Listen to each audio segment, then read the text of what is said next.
इस वीडियो में सीखेंगे कि बाजार संतुलन में क्या होता है अगर मांग में परिवर्तन हो जाए या पूर्ति में परिवर्तन हो जाए। तो इन बातों को हम इस वीडियो में सीखेंगे। हम एक बात और ध्यान देंगे कि हमने पहले बात की थी कॉम्पैरेटिव स्टैटिक्स की, तुलनात्मक स्थितिकी की। तो हम जो भी अध्ययन इसमें करेंगे वो तुलनात्मक स्थितिकी के अंतर्गत आएगा।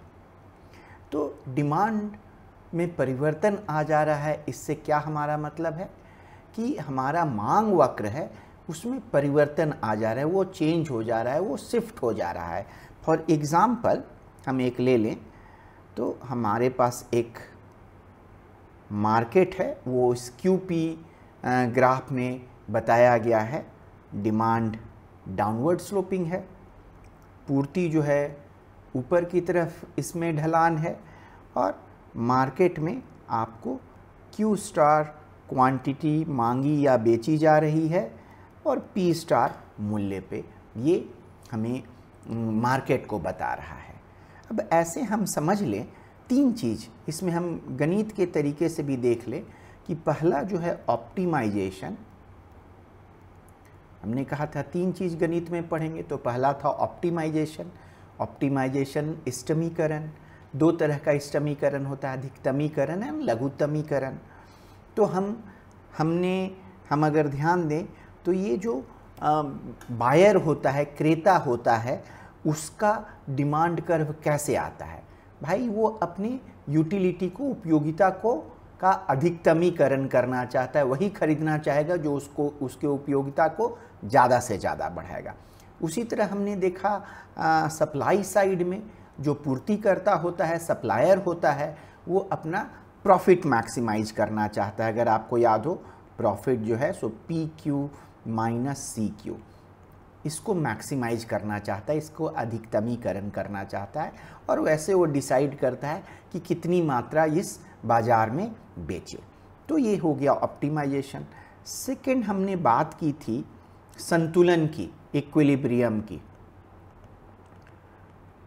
तो ऑफ कोर्स क्रेता अपना अधिकतमीकरण कर रहे हैं उपयोगिता का, जो विक्रेता हैं वो अपने प्रॉफिट का अधिकतमीकरण कर रहे हैं, दोनों अपने अपने ऑप्टिमाइजेशन कर रहे हैं। ये जब दोनों फोर्सेस, दोनों बलों को एक साथ बाज़ार में लेके आते हैं तो उससे हमें इक्विलिब्रियम मिलता है, जैसे हमने यहाँ पे equilibrium Q star P star हमने सीखा।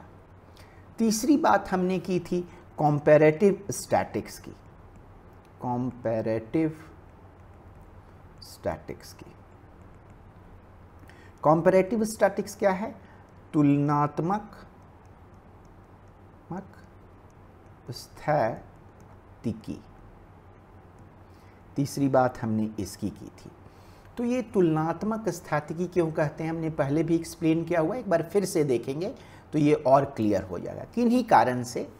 और कारण भी हमने पहले सीख रखा है कि वो कौन कौन से कारण हैं जो कि मांग वक्र को प्रभावित करते हैं, जैसे सब्स्टिट्यूट गुड का प्राइस बढ़ जाए या घट जाए, या कॉम्प्लीमेंट गुड का प्राइस बढ़ जाए घट जाए, या टेस्ट में परिवर्तन हो जाए, या इनकम बढ़ जाए, किसी कारणों से। उन कारणों में हम फिर नहीं जाएंगे। हम देखते हैं कि किसी कारण से डिमांड बढ़ गया।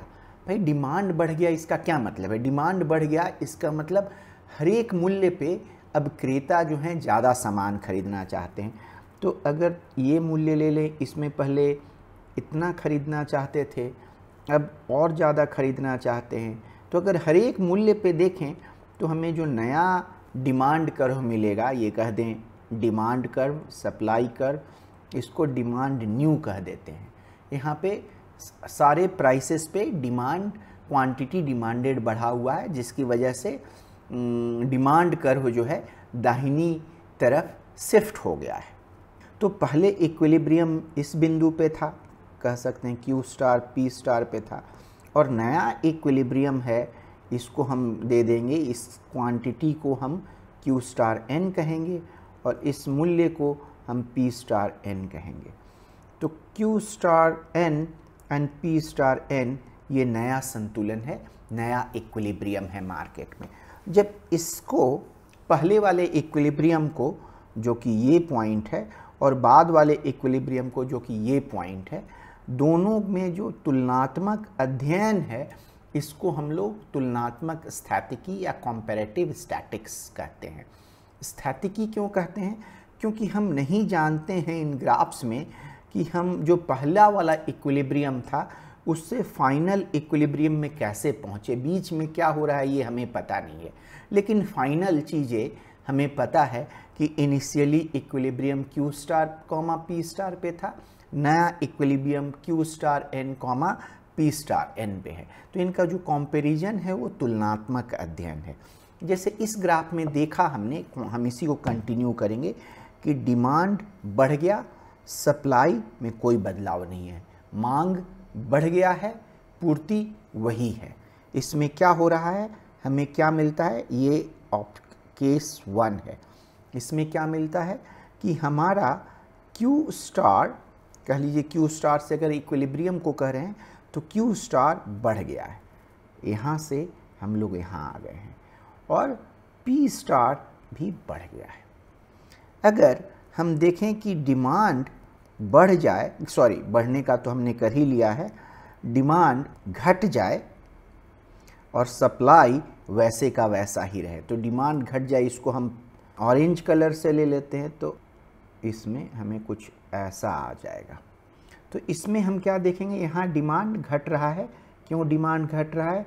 हर एक मूल्य पे अब क्रेता जो है कम सामान खरीदने को तैयार है, तो डिमांड घट रहा है।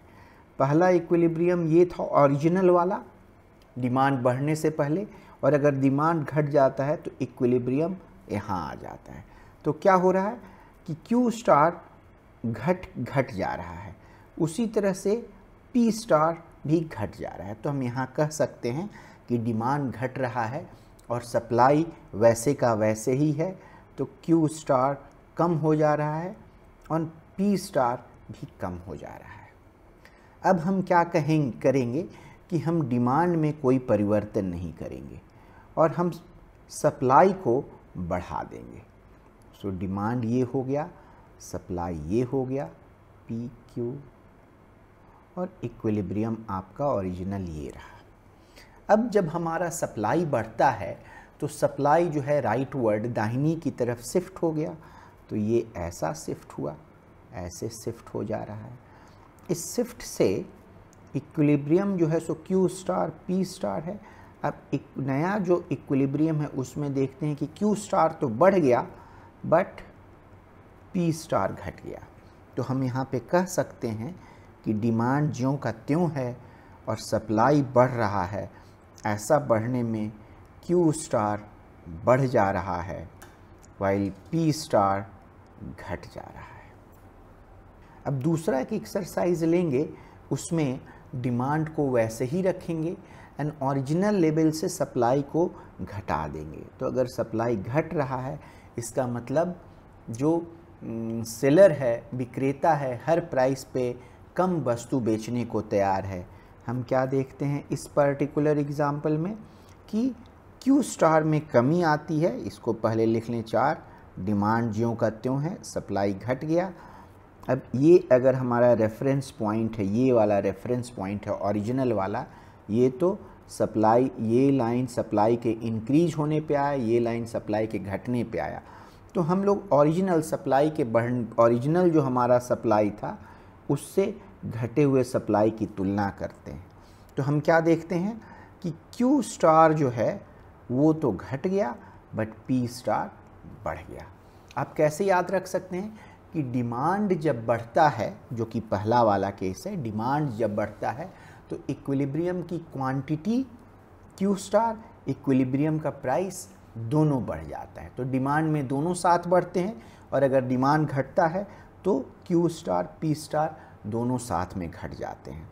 सप्लाई के बढ़ने घटने से क्वांटिटी और प्राइस डिफरेंट डायरेक्शन में, अलग अलग दिशाओं में बदलते हैं। अगर सप्लाई बढ़ता है तो क्वांटिटी तो बढ़ जाता है, क्वांटिटी बॉट और सोल्ड, और इक्विलिब्रियम क्वांटिटी जो है वो बढ़ जाता है, बट बाज़ार का जो मूल्य है वो घट जाता है। अब इसको ग्राफ के अलावा हम लोग कॉन्सेप्ट से अगर समझने का प्रयास करें तो क्या होगा, अगर डिमांड बढ़ रहा है तो क्रेता जो है हर एक मूल्य पे ज़्यादा खरीदने को तैयार है।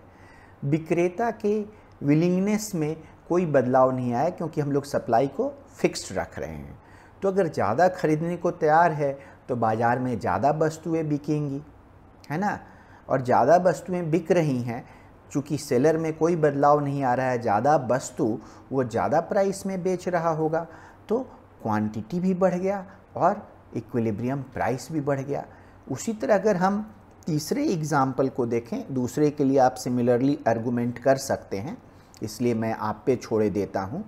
तो अगर डिमांड में कोई बदलाव नहीं आया बट सप्लाई बढ़ गया, तो सप्लाई बढ़ने से जो सेलर हैं ज़्यादा क्वांटिटी उसी प्राइस पे बेचने को तैयार हैं, तो ऑफ कोर्स मार्केट में जो भी बिकेगा वो बढ़ जाएगा।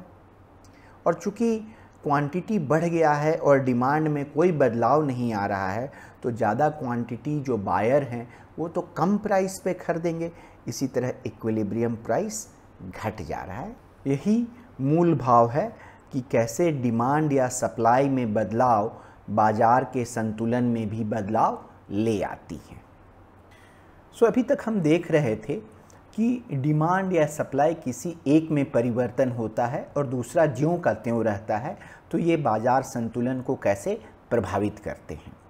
अब हम इस अगले स्टेप में देखेंगे कि दोनों में साथ साथ परिवर्तन हो रहा होता है और इससे बाजार संतुलन में क्या परिवर्तन होता है। हम दो टेक्निक्स का यूज़ करेंगे और आपको बताएंगे कि एक टेक्निक दूसरे टेक्निक से बेटर है। तो आइए हम अक्ष ले लें। हमारा एक्स एक्सिस पे हमेशा की भांति Q है क्वांटिटी और वाई एक्सिस पे P है, और एक हम डिमांड कर्व ले लें डाउनवर्ड स्लोपिंग, और एक हम सप्लाई कर्व ले लें अपवर्ड स्लोपिंग, और हमारा ये इक्विलिब्रियम आ जा रहा है Q star and P star. अब हम कहते हैं कि डिमांड भी बढ़ रहा है और सप्लाई भी बढ़ रहा है, तो आइए हम इसको पर्पल कलर में ले लें कि डिमांड भी बढ़ गया और कहिए सप्लाई भी बढ़ गया। तो हमें नया इक्विलिब्रियम पर्पल कलर, दो पर्पल कलर के कर्व के इंटरसेक्शन से मिलता है, और हम पाएंगे यहाँ कि नया इक्विलिब्रियम क्वांटिटी जो है वो पुराने इक्विलिब्रियम क्वांटिटी से ज़्यादा है। Q star N is greater than Q star, so हम कहेंगे कि Q स्टार भी बढ़ गया, और P star N is greater then P star, तो P स्टार भी बढ़ गया। बट ये बड़ा कंफ्यूजिंग एंड डिसीविंग है। ये थोड़ा हमारे ध्यान देने योग्य बात है कि क्या हमने बात की कि डिमांड और सप्लाई दोनों बढ़ गया है, लेकिन कितना बढ़ा है हम ये नहीं जानते हैं। इसमें हमने लिया कि डिमांड बहुत ज़्यादा बढ़ा है और सप्लाई बहुत थोड़ा बढ़ा है। अगर हम थोड़ा डिफरेंट सप्लाई ले लें कि सप्लाई भी बहुत ज़्यादा बढ़ा हुआ है, तो क्या होगा। आइए इस कर्व को थोड़ा और हम इधर एक्सटेंड कर दें, और हमारा सप्लाई जो है बहुत ज़्यादा बढ़ गया है। कहिए इस पर्पल कलर में हम ले लें कि सप्लाई बहुत बढ़ गया है, तो हमारा जो ये नया मूल्य आ रहा है वो पहले से कम आ रहा है। तो अगर हम ये वाला सप्लाई लें तो ये देखेंगे कि P स्टार कम हो गया है। तो इसलिए हमें थोड़ा केयरफुल रहने की ज़रूरत है। ये चीज़ हम टेबल के माध्यम से करें तो हमें ज़्यादा सही समझ में आएगा। हम कह रहे हैं कि डिमांड और सप्लाई दोनों बढ़ गया है, तो यहाँ से हमें डिमांड बढ़ा हुआ मिलेगा और यहाँ से हमें सप्लाई बढ़ा हुआ मिलेगा। तो हम इस क्वांटिटी के इफ़ेक्ट को इस क्वांटिटी के इफ़ेक्ट, दोनों बढ़ रहे हैं, सो दोनों का मिश्रण भी होगा तो बढ़ा हुआ मिलेगा। और चूँकि प्राइस एक में बढ़ रहा है और दूसरे में घट रहा है, तो कौन एक बढ़ने की तरफ है एक घटने की तरफ है, तो इसका क्या रिज़ल्ट होगा हमें पता नहीं है। सो हमें ध्यान देने योग्य बात है, कहिए कि डिमांड भी बढ़ गया और सप्लाई भी बढ़ गया, तो हमें पता है कि क्वांटिटी तो बढ़ ही जाएगा, लेकिन प्राइस पे क्या पड़ेगा। सो ऐसा नहीं कि कोई चेंज नहीं होगा, डैश जो है सो कोई चेंज नहीं होने के लिए, बस यहाँ पे हम ये कह सकते हैं P स्टार में जो बदलाव होगा, में बदलाव हम नहीं बता पाएंगे। कौन ज़्यादा है हम बता पाएंगे अगर दोनों का एग्जैक्ट क्वांटिटेटिव इफ़ेक्ट हमें पता हो। तो अब आपको ट्रिक मिल गया कि अगर दो चीज़ें एक साथ हो रही हों तो आपको ग्राफ से निकालने की बजाय आप टेबल से निकालिए। फॉर एग्ज़ाम्पल कि डिमांड घट रहा है आपको 2 नंबर से मिलेगा, और सप्लाई कहिए कि डिमांड घट रहा है और सप्लाई बढ़ रहा है तो आपको 3 नंबर से मिलेगा। दोनों को कंबाइन कर दीजिए।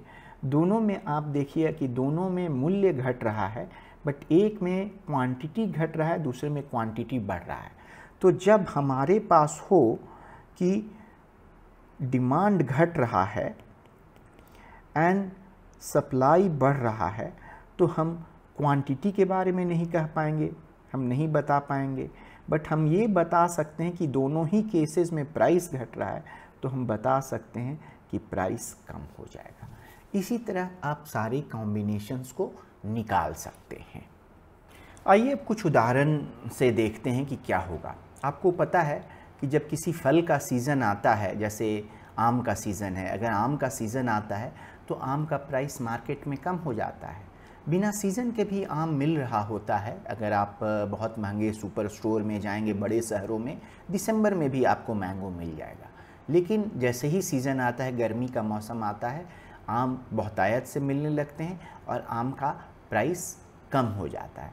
इस चीज़ को हम डिमांड एंड सप्लाई से समझेंगे। ऑल्सो अब हम देखेंगे कि जैसे एक उदाहरण ले लें शिमला का। शिमला में गर्मियों के सीज़न में बहुत टूरिस्ट वहाँ जाना चाहते हैं और रूम का जो रेंटल होता है, रूम का जो किराया होता है वो बढ़ जाता है। तो जब आम सीज़न में होता है तो आम का प्राइस कम हो जाता है, और जब घूमने का सीज़न होता है तो रूम का रेंट बढ़ जाता है। ऐसा क्यों होता है? आइए हम इस डिमांड एंड सप्लाई एवं मार्केट इक्विलिब्रियम, बाजार संतुलन के द्वारा हम इसको देखते हैं। तो कहिए आम का जो डिमांड कर्व है वो डाउनवर्ड स्लोपिंग होगा। कोई भी मौसम रहे, हम कह सकते हैं कि आम खाने का उतना ही मन होता है, लेकिन हम अपने मन को समझा लेते हैं कि अभी आम नहीं मिल रहा है तो उसका डिज़ायर नहीं करते हैं। हो सकता है कि गर्मियों में थोड़ा आम खाने की इच्छा बढ़ जाती हो, लेकिन हम लेंगे कि डिमांड में कोई चेंज नहीं हो रहा है, हमारा मन वैसा ही है, हमारा आम का पसंद वैसा ही है। ये जो सप्लाई है आम का वो बदल रहा है। आम का जो सप्लाई है वो जाड़े के मौसम में ऐसा है, और गर्मी के मौसम, इसको हम कह सकते हैं विंटर सप्लाई, और कह सकते हैं समर सप्लाई। बहुत ज़्यादा परिवर्तन आ जाता है आम की सप्लाई में जब आम का मौसम होता है। तो हम देखेंगे क्लियरली इन ग्राफ से, अर्लियर बहुत कम क्वांटिटी बेची और ख़रीदी जा रही है और बहुत ज़्यादा मूल्य पे बेची और ख़रीदी जा रही है। जब आम का मौसम आता है तो सप्लाई इतना बढ़ जाता है कि क्वांटिटी में भी ह्यूज परिवर्तन होता है और प्राइस भी बहुत कम हो जाता है। तो हम कह सकते हैं कि आम के मूल्य में परिवर्तन जो है सप्लाई साइड के द्वारा ड्रिवन है। सप्लाई साइड में पूर्ति में परिवर्तन होने से आम के प्राइस में और इक्विलिब्रियम क्वांटिटी में चेंज आ जा रहा है। अब हम शिमला वाला एग्जाम्पल लेंगे, सेम कर्व लेंगे, और कहिए कि हमारा जो है डिमांड शिमला जाने का जो है सो जाड़ा में कम है। सप्लाई जो है ना, रूम तो शिमला में बदल नहीं रहा है, नंबर ऑफ़ रूम्स और जो वही है, सप्लाई कर्व तो वही है, कोई बदलाव नहीं आ रहा है। लेकिन जैसे जैसे कहिए दिल्ली में गर्मी बढ़ती है, नॉर्थ इंडिया में गर्मी बढ़ती है, लोग जो है ठंडे जगहों पे जाना पसंद ज़्यादा करने लगते हैं। तो डिमांड जो है गर्मियों के मौसम में शिमला के रूम का बहुत ज़्यादा बढ़ जाता है। आप ये जो है सो शिफ्ट हो जाता है, और ये शिफ्ट हो करके कुछ ऐसा आ जाता है। तो ओरिजिनल जो इक्विलिब्रियम नंबर ऑफ रूम्स जो हैं शिमला में रेंट पे लिए जाते थे कम होता था, प्राइस भी कम होता था ये जाड़े के मौसम में। गर्मी के मौसम में चूँकि विलिंगनेस बहुत बढ़ गया तो रूम भी ज़्यादा रेंट पे लिया जाने लगा और उसका प्राइस भी बढ़ गया। तो ये एक एग्जाम्पल है कि हम कह सकते हैं कि आम का मार्केट में जो बदलाव आ रहा है सप्लाई ड्रिवन है, और शिमला के रूम के में जो परिवर्तन हो रहा है वो डिमांड ड्रिवन है। आप चाहें तो ये भी मान सकते हैं कि शिमला में जो रूम है वो नंबर ऑफ़ रूम फिक्स्ड है, तो हर प्राइस पे सेम ही रूम सप्लाई होने का ये है। तो हम ये कह सकते हैं कि आपका जब डिमांड बढ़ गया तो क्वांटिटी में कोई बदलाव नहीं आया, लेकिन रूम का रेंटल बहुत ज़्यादा बढ़ गया। तो ये सब अप्रॉक्सीमेशन है, अनुमान से। हम लोग कोई मार्केट में जाकर सर्वे तो किए नहीं हैं, हम डिमांड कर्व को भी एग्जैक्टली नहीं जानते हैं, सप्लाई कर्व को भी एग्जैक्टली नहीं जानते हैं, लेकिन हम एक अनुमान करके एक क्वालिटेटिव स्टडी कर रहे हैं, अध्ययन कर रहे हैं। एग्जैक्ट नंबर नहीं पता है, बट हमें डायरेक्शन का पता इस साधारण जानकारी से भी हो सकता है, और उसी का प्रयास हम कर रहे हैं। हमने इस चैप्टर के शुरुआत में डायोक्लेशियन की स्टोरी बताई थी कि डायोक्लेशियन की आर्मी जहाँ भी जाती है वहाँ पे वस्तुओं के मूल्य बहुत बढ़ जाते हैं। तो क्या होता है, कहिए कि डायोक्लेशियन की आर्मी जो है एक गांव से गुजर रही है, उस गांव में पहले डिमांड ये था, डाउनवर्ड स्लोपिंग कर्व, और सप्लाई ये था, है ना। सप्लाई कुछ लेवल पे जाके अगर प्राइस बहुत भी बढ़े तो भी क्वांटिटी सप्लाइड नहीं बढ़ेगा, क्योंकि तुरंत कहीं से नई वस्तुएं ले पाना मुश्किल होती है। सो थोड़ी दूर आगे जाके हमने इसको वर्टिकल कर दिया है कर्व को, कि बहुत मूल्य बढ़ने से क्वांटिटी सप्लाइड में बहुत परिवर्तन नहीं आ रहा है। अब डायोक्लेशियन की बड़ी आर्मी है, हज़ारों हज़ार की संख्या में जा रही है, गांव बहुत छोटा है, वहाँ पे डिमांड 20 लोगों से आ रहा है, मार्केट डिमांड जो है वो 20 लोगों के इंडिविजुअल मांग को जोड़ने से आ रहा है। अब सडनली 10,000 की आर्मी उस गांव में पहुंच जाती है, डिमांड कर्व क्या हो गया, पॉपुलेशन सडनली वहाँ पे बढ़ गया, तो डिमांड कर्व जो है राइट वर्ड दाहिनी तरफ शिफ्ट हो गया, तो ऐसे शिफ्ट हो गया। चूँकि सप्लाई की क्षमता बड़ी ही लिमिटेड है, बहुत ज़्यादा क्वांटिटी नहीं बढ़ सकती है, तो हम देखेंगे कि जैसे जैसे जितनी बड़ी आर्मी जाएगी उतना प्राइस में परिवर्तन आपको देखने को मिलेगा। तो ऐसा मैं नहीं कह रहा हूँ कि लोग को लोभ नहीं हो जाएगा, ज़्यादा प्राइस नहीं बढ़ाएंगे, बट ये भी कारण है कि Q स्टार से P स्टार ये बदल कर ये नया वाला हो गया, और यहाँ P स्टार बदल करके P स्टार ये नया वाला हो गया। और of course P star N जो है, जितनी बड़ी पॉपुलेशन होगी उतनी ओरिजिनल प्राइस से ज़्यादा होगा, और ये कारण हो सकता है। तो अगर आप लिमिट कर दें, आप कहिए कि आप सरकार अगर कहे, और डायोक्लेशियन ने कहा कि आप प्राइस नहीं बढ़ा सकते हैं, अगर प्राइस नहीं बढ़ा सकते हैं तो उनमें विलिंगनेस नहीं होगा सप्लाई करने का, तो इसकी वजह से वो मार्केट में उनके आर्मी के लिए वस्तुएं नहीं मिलेंगी, और आर्मी उनकी भूखी भी मर सकती है। और ऐसा बहुत बार देखने को आया है। इन डायोक्लेशियन की स्टोरी में भी ऐसा ही कुछ हुआ था कि लोगों ने सप्लाई ज़्यादा मेहनत करने से मना कर दिया, कहाँ से और ज़्यादा सप्लाई करेंगे, मूल्य बढ़ने को तैयार नहीं था। क्योंकि आप समझ जाइए, जहाँ पे पूर्ति की मात्रा बहुत जल्दी नहीं बढ़ाई जा सकती है, प्राइस कितना भी बढ़ जाए, एक उसमें एक लिमिट ही है। मान लीजिए कि अगर फल गांव में 10 किलो आम बिक रहा है और सडनली उस गांव में 100 किलो की आम का डिमांड आ जाए और वहाँ आम का पेड़ नहीं है, तो कहाँ से लोग वो आम लेकर के आएंगे, कोई भी मूल्य हो। अगर मूल्य ज़्यादा मिलेगा तो लोग अगर बहुत मेहनत करके और आम लाने का प्रयास करेंगे और बेचने का प्रयास करेंगे। लेकिन अगर आप मूल्य बढ़ाने नहीं देंगे तो वो आम का सप्लाई जो है, क्वांटिटी सप्लाइड नहीं बढ़ पाएगा, और सेना को राशन पूरी अच्छी तरह से नहीं मिल पाएगा।